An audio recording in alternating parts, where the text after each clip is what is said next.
Geopolitics Myths, Exploring Myths versus Realities. Each week, we interview distinguished experts from around the globe to explain and clarify the most pressing issue of the day. Our guest today is David Swanson. David is co-founder, executive director, and a board member of World Beyond War. He's an author, activist, journalist, and radio host. He also serves as campaign coordinator for rootsaction.org. David's books include War is a Lie, War is Never Just, and Leaving World War II Behind, among others. He was awarded the 2018 Peace Prize by the U.S. Memorial Foundation. And just in the interest of full disclosure, I want to say that I, too, serve on the board of World Beyond War with David. Okay, David, we're going to talk today about NATO. NATO was established after World War II, ostensibly as a global security system, but more realistically as a check against Soviet power and potential Soviet aggression. From an initial size of 12 founding members, as of this year, it has grown to 31. With the Soviet Union having broken up in 1991 and Russia being plagued with economic issues since that time, why has the United States not only accepted but encouraged the growth of NATO?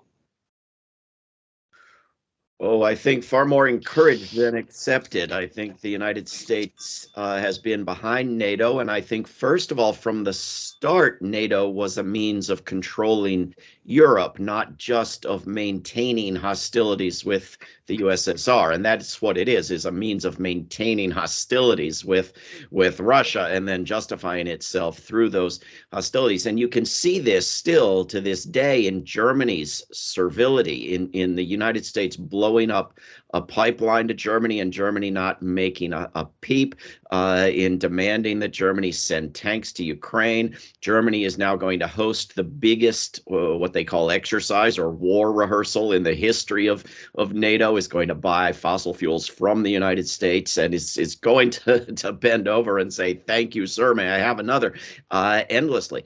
I think, secondly, NATO's expansion was driven in the 90s and before and since in huge part by the desire to sell weapons to Eastern Europe. And you can see that to this day with the F-35s that are going to go to Finland and the rest of Eastern and Northeastern Europe, intensifying the weapons purchases and the collaborations on weapon systems, and beyond the power and the profit. You have the inertia of the war thinking, of the people who actually believe their own hype and see no other way, even though the path they're on has no end other than nuclear apocalypse. And it's really absurd, because if you try to make sense of it, the only way you can make sense of it is that they are planning to be extremely precise, to somehow know that they can expand NATO and keep Russia hostile and keep the weapons flowing and keep the Russians and the Ukrainians dying, or maybe it'll be the Russians and the Finns dying, but not cause a nuclear war. And of course, they have no idea where that line is. And as they're developing computers that will have the risk, as in a 1980s movie, of starting a nuclear war, they will have no idea where that line is. It's incredibly risky. But I think we have to at some point stop trying to find rational explanations for it, because it is madness. Mm-hmm. So, Karja? Robert, do you have a follow-up question? Well, I just wanted to go into this with the expansion of NATO now being sort of caused by the current war in Ukraine. Can you comment on that a little bit? Well, I think you can look back to before the war escalated with the Russian invasion. And even then, there was talk in European capitals about having a Europe independent of NATO. I don't mean a sane or peaceful Europe free of the disease of war. I mean a Europe with its own military and military alliances outside of U.S. domination, and that's gone now. And you can look at the polling for decades in Finland with under 20% or so supporting joining NATO. And then with the Russian invasion, 60%. And of course, the elected officials, who in all of these countries are more in favor of NATO alliances than the public, than their people, immediately jump on board with joining NATO, and they are going to deeply regret it, as will Sweden, as will some of these other countries. But there's a certain absurdity in the defense of Russia's escalation of the war, that Russia had no choice but to attack Ukraine because of NATO, when everybody knew, and Russia had to know, that this would be the biggest gift to NATO ever. That NATO could never possibly accomplish the growth in expansion and weapons and troops and buildup and prestige and acceptance on its own without the Russian invasion. This is why the provocation was intentional, why you have the reports from the Rand Corporation. How can we provoke Russia into a war with Ukraine in order to boost NATO? This was predicted on all sides, and yet both sides saw no other course but escalation toward nuclear apocalypse. So one second. So the Russian invasion really played into U.S. goals for expansion of NATO, and that's as you just said, that was an accomplishment, was planned and desired, and the loss of life wasn't important to the Rand Corporation or the U.S. Government officials or anyone else. Very clearly not. We have seen centuries of U.S. foreign policy and the foreign policies of many other countries, including Russia, having great disregard for human life.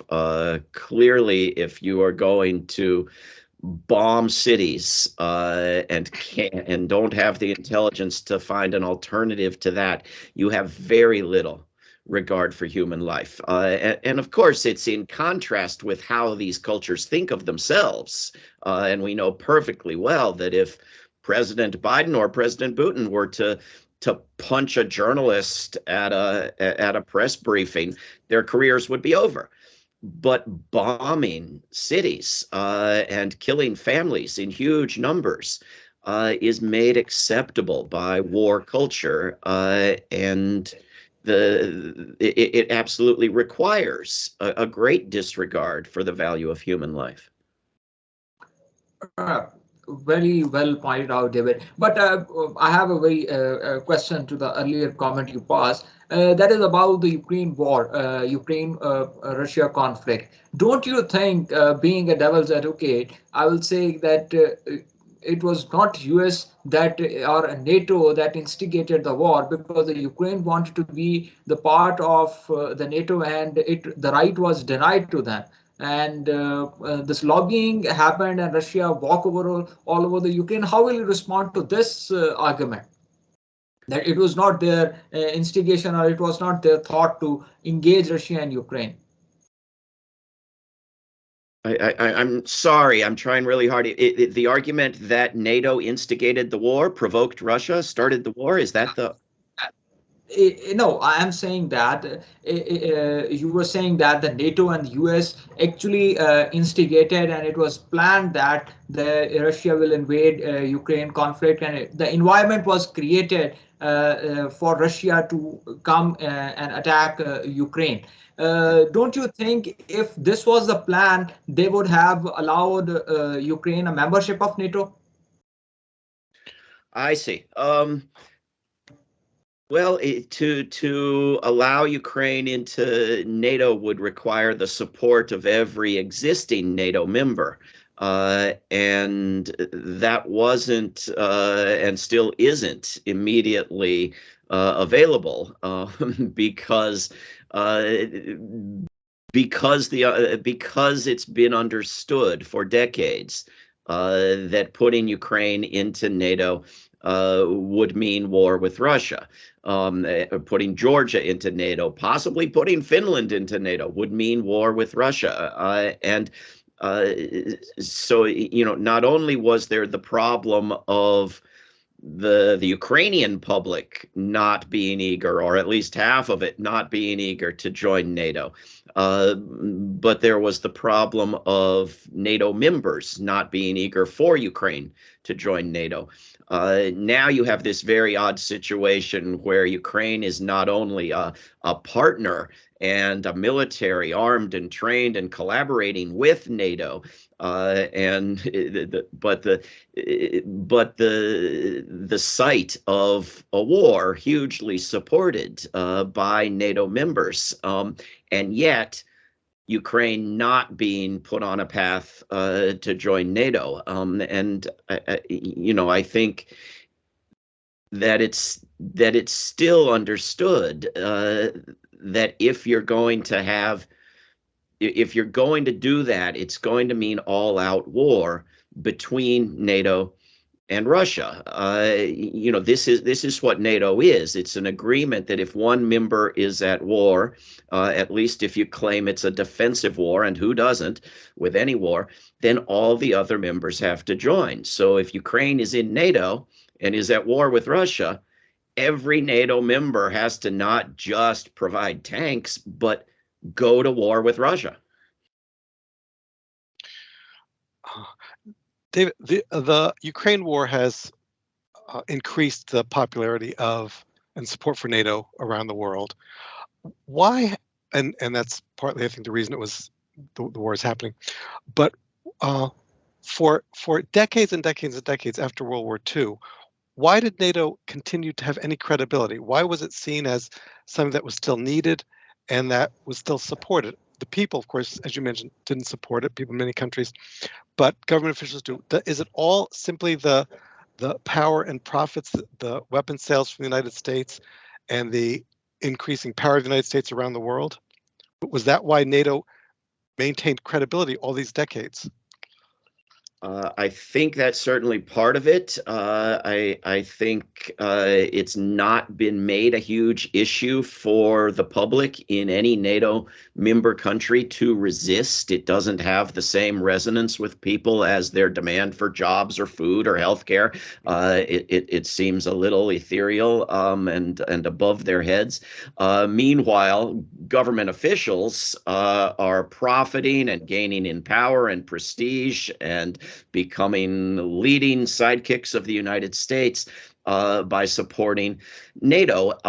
And many of them, again, are true believers. It would be hard to prove that NATO has never discouraged the use of the arms created by the arms race created by NATO. How could you prove that? There are people who believe that the Baltic states were not attacked, but Ukraine was, because they were members of NATO. Now, of course, they actually kicked out the Soviet Union through nonviolent activism. That's actual fact. It's speculation what has prevented another Russian invasion. But of course, the expansion of NATO and the placing of missile bases in Romania and Poland and so forth caused the invasion, not just the absence of nuclear weapons or the absence of NATO membership in Ukraine. But NATO is not a democratic creation or a spreader of democracy. Public officials support NATO. Public's not that much. And from its birth, NATO has supported right-wing politics in Europe and sabotaged elections and provoked wars, and of course gone off and waged aggressive wars in Yugoslavia and Afghanistan and Libya. But these have been very slickly sold to the public. The propaganda has gotten better and better and better about these being humanitarian, philanthropic, defensive operations halfway around the globe. So, it's a combination of the sales job and of lack of organizing and interest in opposing it. So, David, as you pointed out, the facts about the NATO creation, wasn't that in the times of Cold War, NATO prevented Russia and US direct conflict? How you will respond to this argument? Because of NATO's establishment, US and Russia couldn't engage directly. Right. There's a certain logic to it. If you're going to have two nuclear armies building up enough nukes to destroy the world thousands of times over, aiming those nukes at each other, one side is held off by the other. This is why countries refuse to get rid of nuclear weapons or militaries. But de-escalation and building alliances and cooperation also prevents war. And the treaties that got rid of many of the nukes and created international bodies for communicating and resolving crises and inspecting and verifying nuclear disarmament also have contributed to the lack of a nuclear war and a nuclear apocalypse. And the fact is that luck has also been a huge factor. While you've gone on having these two massive nuclear armies aimed at each other, you've had numerous incidents of near misses due to human error, due to machine error, and due to human madness. And that luck will run out. And as you empower computers to do these things, that luck will run out faster. So, the only solution is not a new Cold War, which, was not cold at all in many parts of the world and isn't now, but an end to war. I certainly Right. agree with that completely. I wanted David to go a little bit off. Recently, as you know, China brokered an agreement between Iran and Saudi Arabia for them to reestablish diplomatic ties. This was diplomacy that you mentioned, diplomacy in action, reducing tensions. The United States has always dealt with the Middle East in terms of weapons sales and wars. Remember Hillary Clinton infamously saying that the best way to benefit Israel would be to destroy Syria, and the U.S. has been working on that for a number of years. Apparently, seems unsuccessfully at this point. Do you see U.S. influence, military influence in the world, waning? And if so, does that make the U.S. at this time even more dangerous than it's been in the past? Well, the scientists who keep the doomsday clock seem to think so, that we are closer to apocalypse than ever. It's hard to get more dangerous than a country that has been killing millions of people in senseless wars. But yes, we are closer to nuclear apocalypse. And the U.S. is very, very intent on maintaining its power. You see these Congress members talking about the need for war over Taiwan because you need semiconductors that are manufactured there. You wouldn't want to have to buy them. This is, the sort of excuses they're coming up with. And you see that when a NATO member steps out of line, it can have a pipeline blown up, an election manipulated, an economic deal canceled. You've got sanctions used more than ever before by the United States on dozens of countries, unilateral, illegal sanctions, collective punishment, economic warfare in the language that some people choose to use. And the United States is desperately seeking to paint these unilateral actions as international and therefore legal, and this is part of what maintains NATO. If you ask people in the United States, is a war legal if the United States does it alone or if it does it with NATO, or you could throw in, or if it's authorized by the United Nations, but they make very little distinction, most people you'll find, between the United Nations and NATO. Both are global, international things they know very little about. And so there's this idea that NATO legalizes it. That if I go rob the store on the corner, or I do it and bring 10 friends along, it's a crime either way. It's probably worse if I bring 10 friends, right? But if NATO launches a war, people think it's legal. It's also outside of the oversight of Congress. So any atrocities that make the news, Congress doesn't have to investigate them. They're NATO's problem. But who investigates NATO atrocities, right? So this is part of how the United States sees keeping power, is by being the international community, it and its allies and weapons customers.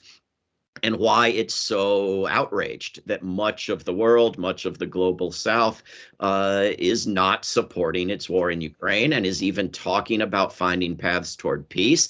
And the outrage in Washington that China might be facilitating peace in a place like Yemen is intense, because it's not about peace, it's not about human rights, it's about power.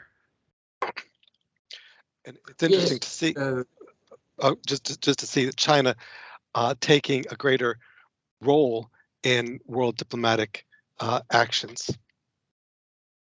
And very interesting argument, David, you have come to our attention. But here the point is, from the international security perspective, what is the way forward you see if this global power rivalry, we can't stop it. We don't have any means. I don't see any peaceful means to stop these global powers. So what is the alternative? What are the alternative options in your opinion?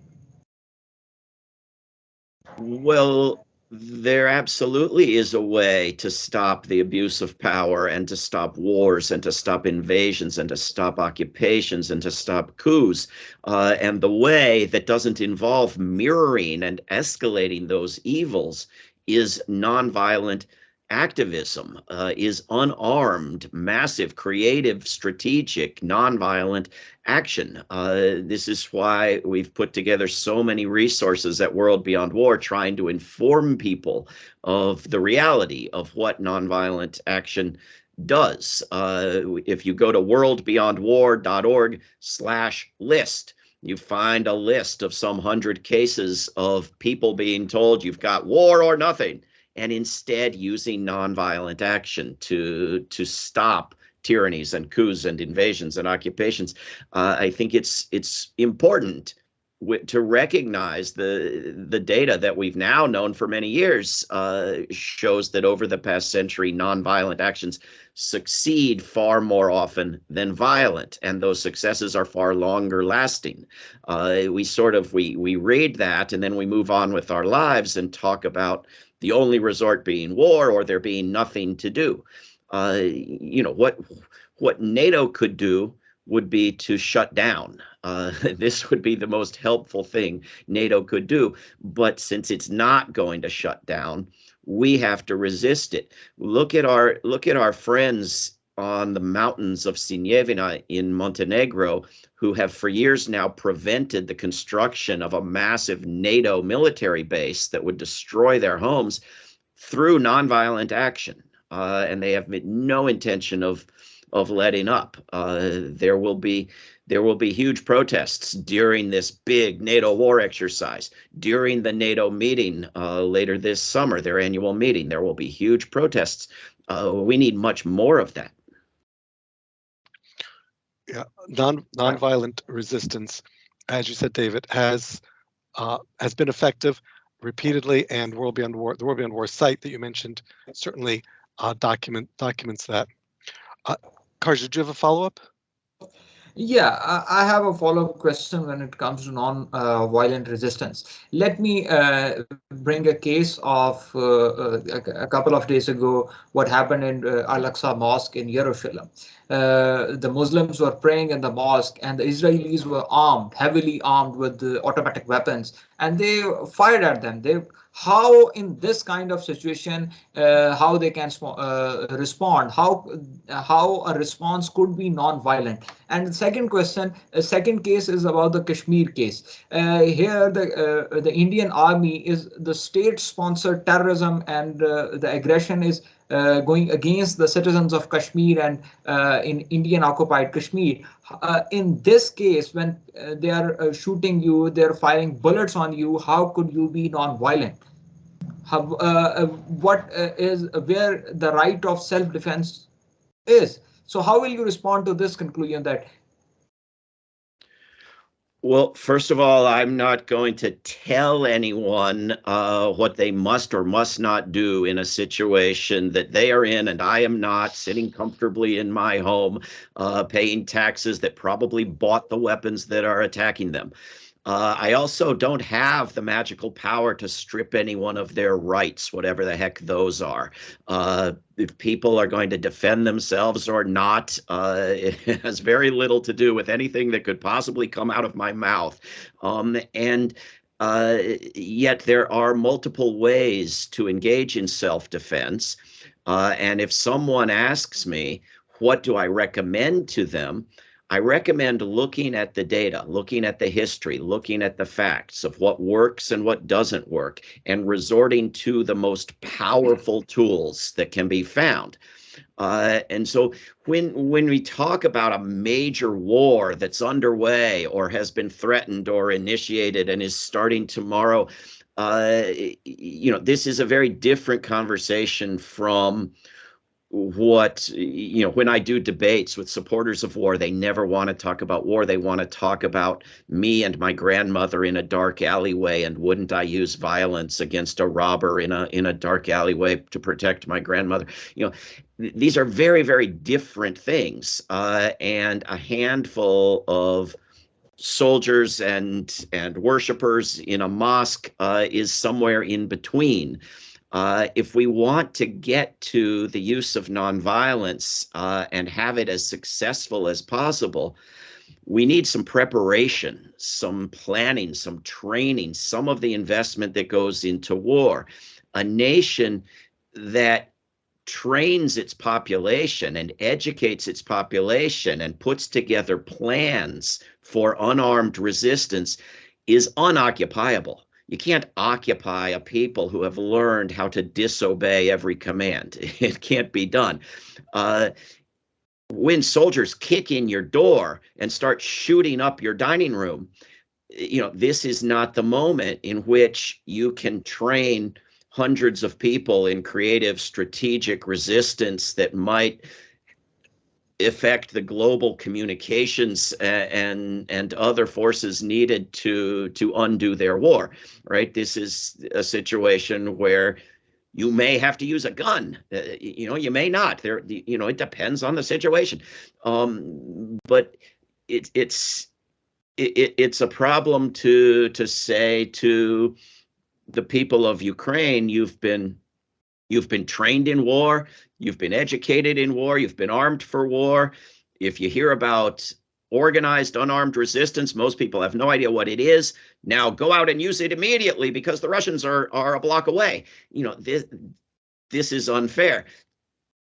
But it remains accurate to say all the facts suggest that if Ukraine over the past few years had organized and trained everyone in nonviolent, unarmed resistance, it would have been more effective in resisting a Russian invasion than what they did do. And this is why some friends and allies of Bob's and mine are at this moment over in Ukraine working on organizing unarmed protection of a nuclear power plant, is to show an example of what can be done on the scale we're capable of quickly organizing it, and to begin to have people understand what that would look like on a larger scale. I just want to follow, thank you, David, for that. I want to follow up, Karja, just to respond to you regarding what's going on at the Al-Aqsa Mosque and the violence there. Part of the reason Israel has been able to maintain the occupation is because Mohammed Abbas, the so-called president of the Palestinian Authority, is a traitor. He works with, he coordinates security, as they call it, with Israel, which removes from the people in the West Bank and Jerusalem the ability to effectively resist, to effectively nonviolently resist, and make it so difficult for the Israelis to continue the occupation. And that's a major issue there. So I just wanted to mention that. Yeah. David, a question that comes that we often talk on this videocast and other places about U.S. hypocrisy. The U.S. is currently talking about the need for the International Criminal Court to act against Putin. Yet the U.S. has never signed onto the Rome Statute of the International Criminal Court, and many of its allies who haven't are guilty of war crimes and crimes against humanity. is there anything that can be done to I don't know, to highlight that hypocrisy, to do something about it? I mean, it's a difficult question because I don't think there's really a solution, but I'd like your input. Sorry to interject for just a fun argument. The US can start with putting George Bush and Tony Blair on trial. Yes. Then we can believe him. Right. I agree. Yes, of course, the hypocrisy could not be more glaring. The United States advertises itself as the protector of a rules-based order and the rule of law in the world, yet is the biggest opponent of international bodies of law, of the International Criminal Court, punishes other countries for supporting it. It is the biggest holdout on major human rights treaties. If you're going to be for the rules-based order, why not join some of the rules? Is the biggest holdout and violator and shredder of disarmament treaties. But a close competitor is Russia. Russia also has not joined most of the most important treaties in the world, violates them at will, does not join the International Criminal Court, and so forth. So Russia wants the United States prosecuted for blowing up the pipelines. The United States wants Russia prosecuted, well, you would think for waging war, but no. Wants Russia prosecuted for kidnapping children, which is a more dubious, but also a more minor charge, and critically, a somewhat unique charge, a charge that can't be made against the U.S. in most of its recent wars. And this is, this is a sort of victor's justice. Both sides want victor's justice, albeit without any victory. They want it during the course of a war with no end in sight. And of course, it's propaganda. And if you wanted to begin enforcing the rule of law through the ICC or through the International Court of Justice, and you wanted to implement the ICC's law against what I call war and they call aggression, you would begin with prosecuting either Russia or Ukraine or both for the crime of war, or what they call aggression, and prosecuting the United States, if you could go back retroactively, for many of its recent wars. And clearly there's not a living or current U.S. president who shouldn't be in prison, and the same can be said of many other countries. You have a former president in Donald Trump who waged war, threatened nuclear war, profited from public office, put children in cages, instigated and violence through his campaign rallies, all kinds of horrors and abuses, and they're prosecuting him for a hush payment, something that could have been legal if his lawyers hadn't been idiots. So, we have a real problem with the enforcement of the rule of law. We definitely do. David, I'd like to ask you if you could just talk. You mentioned earlier the successful peaceful protests successful thus far in Montenegro. Can you just expand on that a little bit more for the audience? Yeah, Montenegro, one of these tiny countries in the former Yugoslavia, beautiful mountainous rural country. Has joined NATO 5-6 years ago now, and immediately was threatened with the construction of a not a base exactly, but a field for weapons testing and war games and war rehearsals in the mountains of Montenegro. And when they first tried this, I guess about 3 years ago, the people of the mountains and the surrounding areas came and camped and put their bodies in the way as human shields and said they would choose to die rather than allow the use of all this horrible toxic weaponry to practice blowing things up on their mountains. And they succeeded, and they built a movement, and they did everything you're supposed to do in a rules-based order, in a democracy. They educated people, they lobbied, they flyered, they elected politicians who promised to protect their mountains. And they understood, and they investigated, and they learned that the reason they needed this training ground that was, that the Montenegrin military would get lost in a corner of, that couldn't possibly use, was for NATO. Right. And they made a big stink about it, and they got NATO member countries like the UK to come down and try to tell them that the environmentally wise thing to do was to turn their mountains into a war game field and blow them up, that this was the lesson that the wise British had to teach them. And so we've continued working through the government, the different agencies of the Montenegrin government, through the public. We've held rallies and marches and gone and protested and blocked and photoed and videoed when they've tried to show up, put up billboards across from the parliament. We're raising funds now to bring a representative from Montenegro to Brussels, to the European Parliament, and to Washington, D.C., to lobby the Congress on this. But this is NATO. And the minute you say we'd rather have our mountains than a new base for NATO, people will start screaming at you that you love Putin and you want Russia to own you and the world. And so this is just as everything flipped in Finland, everything flipped globally. You can't say a word about it, or you're literally paid by Putin. You're accused of being in the pay of Vladimir Putin. This is the point we've reached. It's similar in other areas. In the U.S., when everyone talks about gun control, sensible gun control, no one's going to take my guns away from me. Well, that's not what they're talking about. When people criticize the Israeli government, oh, you're anti-Semitic. No, one has nothing to do with the other. And again, when someone says, I oppose this training ground in Montenegro, you love Putin.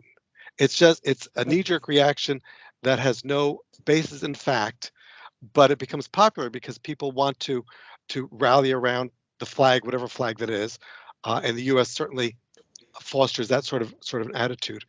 But it's wonderful that the people in Montenegro have been successful. Hope they will continue to be, and hope that their success will be replicated around the world.